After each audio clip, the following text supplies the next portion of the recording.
একটি ছোট্ট সংলাপের মাধ্যমে আজকের জন্মদিন অনুষ্ঠান শুরু করছি। जब उस लड़के ने कालीन पर बैठकर गाना शुरू किया, सरौता कहां भूले आए प्यारे नंदोइया, तो सारे नामी गिरामी लोग वहीं जमीन पर आ जुटे और उसके सुर में सुर मिलाकर ठेठ गवैयों के अंदाज में गाने बजाने लगे। ये तो बाद में पता चला कि ये महाशय तो जावेद अख्तर साहब है। জাভেদ আখতার একটি নাম যা ভারত তথা সমগ্র উপমহাদেশের সাংস্কৃতিক পরিসরে বিশেষভাবে পরিচিত ও সম্মানিত। আজ 17ই জানুয়ারি এই বহুমুখী স্রষ্টার জন্মদিন। তিনি একজন বিশিষ্ট ভারতীয় চিত্রনাট্যকার, গীতিকার ও কবি, যাকে ভারতীয় চলচ্চিত্র শিল্পের অন্যতম প্রভাবশালী গুরুত্বপূর্ণ ব্যক্তিত্ব হিসেবে গণ্য করা হয়। চলচ্চিত্র জগতে জাভেদ আখতারের যাত্রা শুরু সহকারী পরিচালক হিসেবে। সেই অভিজ্ঞতার মধ্য দিয়েই তিনি চলচ্চিত্রের ভাষা, কাঠামো ও চরিত্র নির্মাণের সূক্ষ্মতা গভীরভাবে উপলব্ধি করেন। 1970-এর দশকের শেষ ভাগে জাভেদ আখতারজি তাঁর কর্মজীবন শুরু করেন একজন চিত্রনাট্যকার হিসেবে। সেলিম খানের সঙ্গে যৌথভাবে গড়ে ওঠা সেলিম জাভেদ জুটি হিন্দি সিনেমার ইতিহাসে এক যুগান্তকারী অধ্যায় সৃষ্টি করে। জাঞ্জির, দিওয়ার, শোলে, ডন এই চলচ্চিত্রগুলির চিত্রনাট্য কেবল বাণিজ্যিক সাফল্যই পায়নি, বরং বলিউডের গল্প বলার ভাষা ও নায়ক চরিত্রের ধারণাকেও আমূল বদলে দিয়েছে। এই ছবিগুলি হিন্দি সিনেমাকে নিয়ে যায় এক নতুন বাস্তবতা ও সামাজিক অভিঘাতের দিকে। পরবর্তীকালে জাভেদ আখতার নিজেকে প্রতিষ্ঠিত করেন একজন অসাধারণ গীতিকার হিসেবেও। তাঁর কলমে লেখা গান শুধু সুরের অনুষঙ্গ নয়, সেগুলি হয়ে উঠেছে ভাবনা, দর্শন ও মানবিক অনুভূতির গভীর প্রকাশ।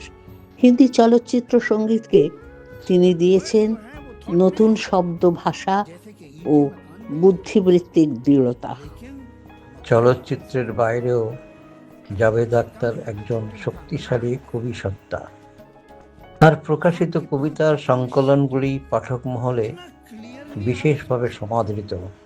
পাশাপাশি তিনি একজন সুপরিচিত পাবলিক স্পিকার ও সামাজিক ভাষ্যকার, যার বক্তব্যে যুক্তি, মানবিকতা ও প্রগতিশীল চিন্তার স্পষ্ট প্রতিফলন দেখা যায়। বহুমুখী সৃজনশীলতার স্বীকৃতি স্বরূপ জাভেদ আখতার পেয়েছেন অসংখ্য সম্মান ও পুরস্কার। একটি সময় ছিল যখন বলিউডের লেখকরাই শিল্পের গতিপথ বদলে দিয়েছিলেন তাদের আইকনিক গল্প ও চরিত্র নির্মাণের মাধ্যমে। সেই স্মরণীয় যুগের অন্যতম প্রধান রূপকার ছিলেন জাভেদ আখতার। আজও তার লেখা সংলাপ, গান, কবিতা সমানভাবে প্রাসঙ্গিক, সময় সীমা অতিক্রম করে মানুষের চেতনায় জেগে থাকা এক শক্তিশালী সৃজন ধারা। নিবেদন। জন্মদিন মানে কেবল একটি তারিখ নয়, তা হয়ে ওঠে স্মরণ, স্বীকৃতি ও কৃতজ্ঞতার এক নীরব মুহূর্ত। এই বিশেষ দিনে যার শব্দ আমাদের সময়কে প্রশ্ন করতে শিখিয়েছে, যার কলম গল্পের ভেতর দিয়ে সমাজকে চিনিয়েছে তার নিজের মুখ, সেই জাভেদ আখতারজিকে গণসমমনস্বী গ্রুপের পক্ষ থেকে জানাই গভীর শ্রদ্ধা ও আন্তরিক কৃতজ্ঞতা।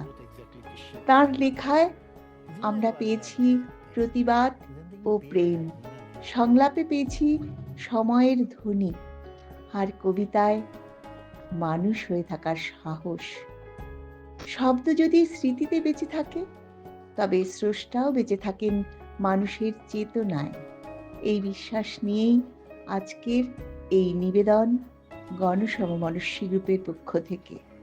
मैं और मेरी तन्हाई अक्सर ये बातें करते हैं, तुम होती तो कैसा होता, तुम ये कहती, तुम वो कहती, तुम इस बात पे कितनी हंसती, तुम इस बात पे हैरान होती, तुम होती तो ऐसा होता, तुम होती तो वैसा होता। मैं और मेरी तन्हाई अक्सर ये बातें करते हैं।